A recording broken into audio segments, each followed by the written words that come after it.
왜 그러는지 정말로 많은 분들이 저한테 물어보거든요. 네. 뭐 좀 짧게지만 일단은 좀 왜 그러시는지부터 좀 정리를 좀 해주시죠. 기본 대선을 이기기 위해서죠. 예. 예, 저는 지금까지 우리 그 2021년 들어가지고 선거의 트렌드가 하나 있다고 봅니다. 그래서 이제 서울시장 보궐선거 그리고 전당대회 이런 쪽에서 보면은 바람이 많이 불었습니다. 예. 하나는 정권 교체의 바람, 그리고 하나는 또 젊은 세대의 참여 바람이었거든요. 그런데 이 중에서 두 번째 젊은 세대 참여 바람이 좀 소멸해가는 느낌이 듭니다. 그래서 이걸 살리기 위해 가지고는 우리가 선거운동하는 방식을 좀 바꿔야 되지 않을까라는 생각을 갖고 있고 예. 그 위험 요소 중에 하나가 지금 선대위의 일하는 방식이다. 그래서 이제 문제 제기를 한 것이죠.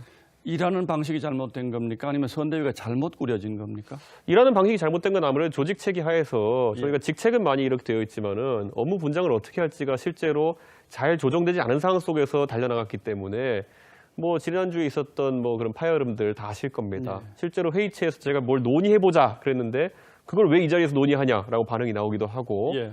제가 그러면은 상임선대위원장으로서 이것 좀 해라라고 했더니만은 나는 당신 말을 듣지 않는다. 뭐 이런 반응이 나오기도 하고 이거는 저희가 출발선에 서가지고 이게 엔진이 고장날 수밖에 없는 위치에 있었던 겁니다. 바로 그 지점에서 많은 분들이 당대표가 최고위원이 일종의 항명을 한다고 해서 선대위에서 그만두는 것이 어찌 보면 전쟁 중인 대통령이 장관이 말 안 듣는다고 망명해버린 것과 비슷하다 이런 말씀 하시거든요. 거기에서 꼭 대표가 자리를 박차고 일어섰어야 되는 상황입니까? 제가 무슨 그 자리에 박차고 나간 것도 물론 그건 아니고요. 아닙니다만. 잘 기억하시겠지만 1박 2일 정도의 시간이 있었습니다. 예. 그렇기 때문에 오후 4시까지 그 다음 날에 만약 그 사태가 정리됐다고 한다면은 아마 후보의 권위도 살고 제 권위도 사는 지점이었을 겁니다. 원래 거꾸로 우리가 전쟁터에 지금 탈주 문제를 얘기하셨지만은 예. 거꾸로 전쟁터에서 항명이라고 하면은 일벌백계입니다. 예. 그런데 그런 상황이 발생하지 않았고 오히려 뭐 제가 후보를 책망하고자 하는 건 아니지만은 예. 이것이 민주주의다라고 후보가 말하는 순간 이 선대위의 개선 자체가 상당히 흔들리는 것이 되기 때문에 저는 그것에 대한 적극적 시정이 필요하다고 봤던 것이고 저는 어쨌든 제가 지휘관으로서 그러니까 견장이 있는 상황 속에서 지휘권이 부정당한 거라 본 것이죠. 예. 그런데 지난번에 지방 가셨을 때는 소위 이제 윤핵관이라는 분들의 문제를 지적했는데 이번에는 후보의 책임이 크다고 보시는 건지? 저는 그 상황은 복합적인 문제였다 봅니다. 예. 어쨌든 그 자리에 계신 다른 선대위 관계자들도 뭐 생각은 있었는지 모르겠지만은 적극적 시정 노력이 없었고 그리고 후보는 제가 봤을 때 상황을 정확히 전달 못 받은 것으로 보입니다. 예. 그러다 보니까 언론에 질의응답하는 과정 중에서 그것이 민주주의다라는 발언을 해가지고 다소 오해가 이제 양산된 측면이 있는 것 같고 예. 저는 저대로 책임이 있겠죠. 제가 왜냐하면 그 자리에서 제가 4시까지 사퇴하겠다 한 말을 제가 지킬 수도 지키지 않을 수도 없는 상황 속에서 전 지킨 거죠. 그럼 곧바로 조수진 의원 문제를 처리했으면 그렇게까지는 안 갔을 수 있다 이런 말씀이죠? 저의 명분은 하나도 없었겠죠. 그런 건 그러면. 없었습니다. 자, 오늘 초선 의원들이 찾아와서 사퇴 요구를 했다고 하는데 그것에 대해서 이 대표의 반응이 이게 바로 민주주의다라고 좀 전에 저희 보도에도 나갔는데 네.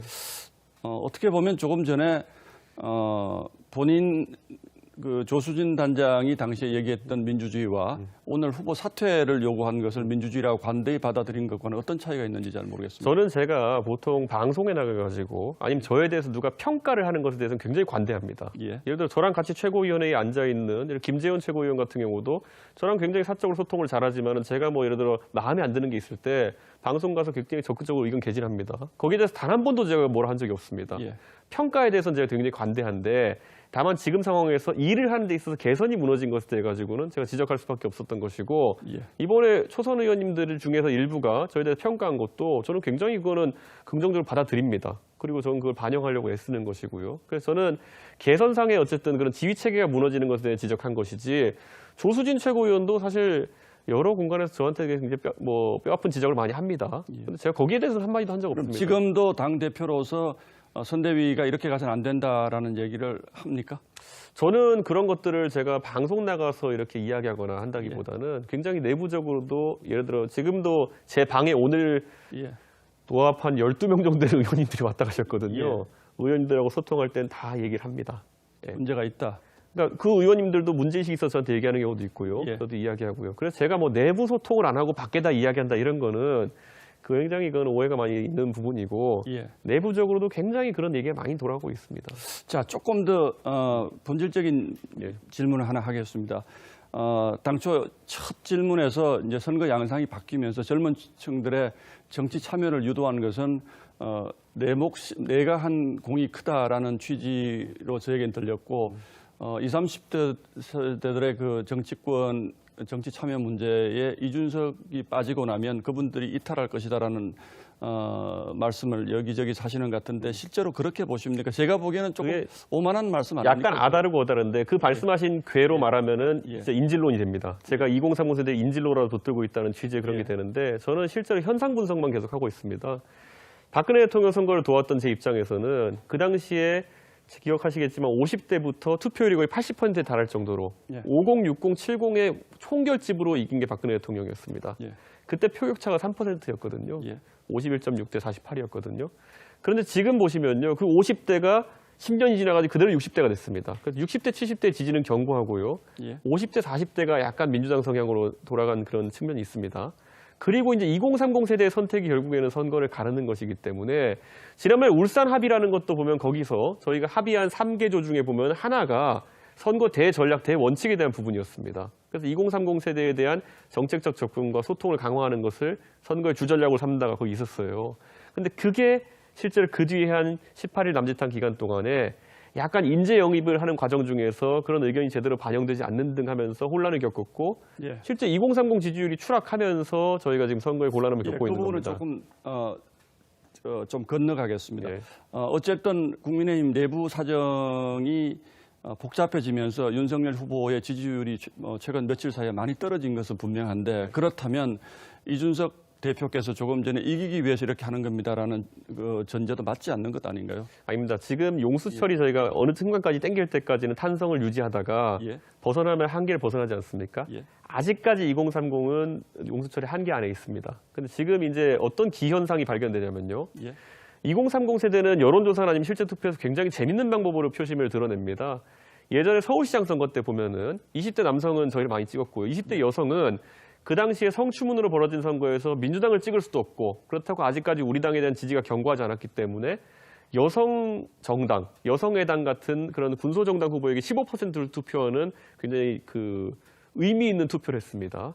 최근에 여론조사를 보면 되게 재밌는 게 뭐냐면은 20대가 특히 남성 지지층 위주로 일부 조사에서는 허경영 씨에게 13% 가까운 지지율을 몰아주는 현상이 지금 나오고 예, 있습니다. 예. 이게 뭐냐면은 아직까지 우리 후보나 아니면 우리 선대위가 하는 것에서 다소간의 불만은 있지만은 그렇다고 절대 이재명 후보를 찍을 생각은 없다는 것을 의미하거든요. 그럼 저는 여기서 다시 한번 어떤 궤의 변화가 있으면은 그 지지율은 다시 우리 후보를 향할 것이다 이렇게 봅니다. 그 궤의 변화가 이준석 대표의 복귀입니까? 아니면 아닙니다. 제 하나에 대해 제가 뭐 거기 있고 예. 없고의 문제가 아니라요.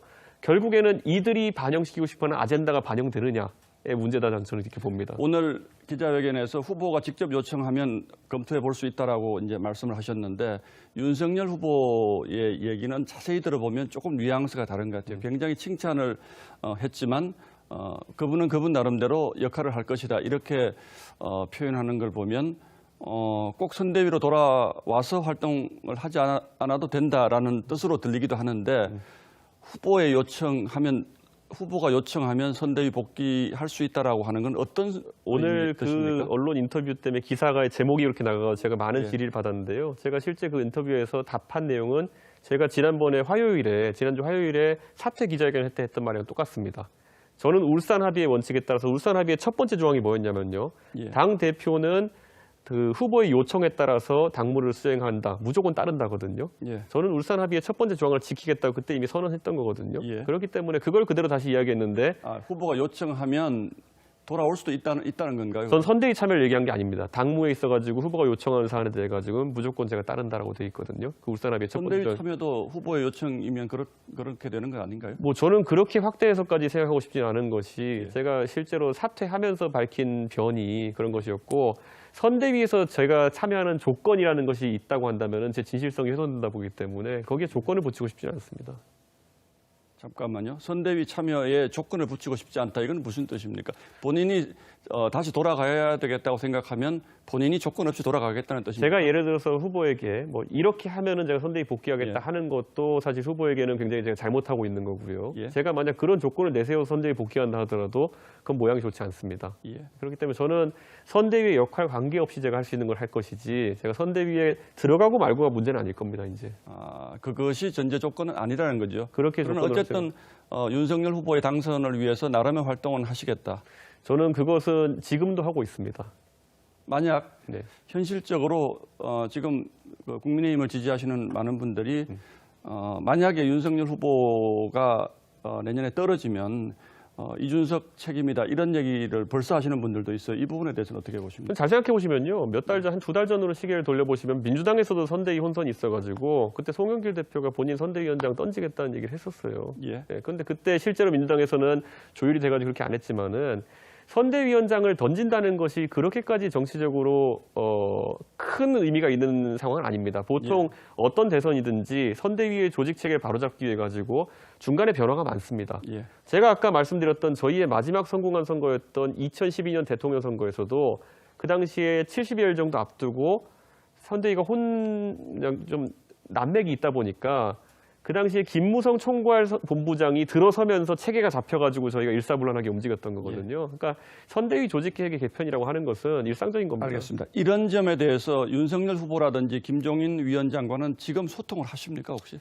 김종인 위원장님은 선대위 회기 들어가시기 전에 항상 제 방에서 한 30분 앉아 계시다 가십니다. 아, 매일 같이 예, 뭐 월목에 회의가 있으니까. 뭐라고 하십니까 주로? 그 뭐, 선대위 복귀 문제에 대해서도 뭐라고 아니요, 윤 위원장은 돌아오기를 바라시는 것 같은데. 저는 그렇지 그런 문제보다는 저희는 그런 문제보다 오히려 되게 실질적인 이야기를 많이 합니다.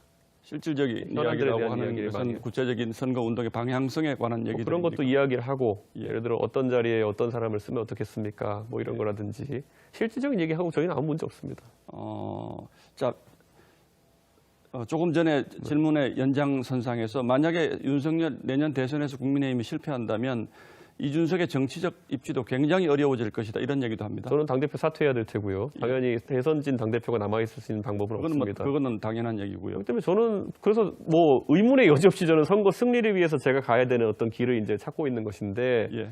이렇게 보시면 될 것 같아요. 그 내비게이션을 이렇게 저희가 갖고 차를 운전하다 보면은 교통 상황에 따라 가지고 경로가 계속 재탐색됩니다. 예. 그러니까 저는 지금 상황에서 그 시점에서 선대위가 재구성되지 않고는 굉장히 어렵다는 판단을 한 것이고 지금 상황에 또 그래서 아까도 이제 저희가 앞에 보도 내용을 봤지만은 7시부터 또 이제 김종인 위원장이 회의를 챙기고 이렇게 하는 것들이 사실은 훨씬 이른 시점에 있어야 되는 그런 그 체계 잡기였거든요. 어쨌든 그런 움직임이 있도록 해서 어쨌든 선대위를 완성시켜 나가는 과정이 저희는 중요한 것이고 저는 그게 완성된다 그러면 선거 이기는데 무리가 없다 이렇게 봅니다. 김 위원장도 그러지만 지금의 상황을 대단한 분열 상황으로 보는 것은 적절치 않다. 그렇게 봐도 됩니까? 저는 뭐 그렇게 분열 상황을 보지도 않습니다. 분열 상황을 보지 않고. 예. 자, 짤막하게 앞으로 그럼 어떻게 활동하실 겁니까?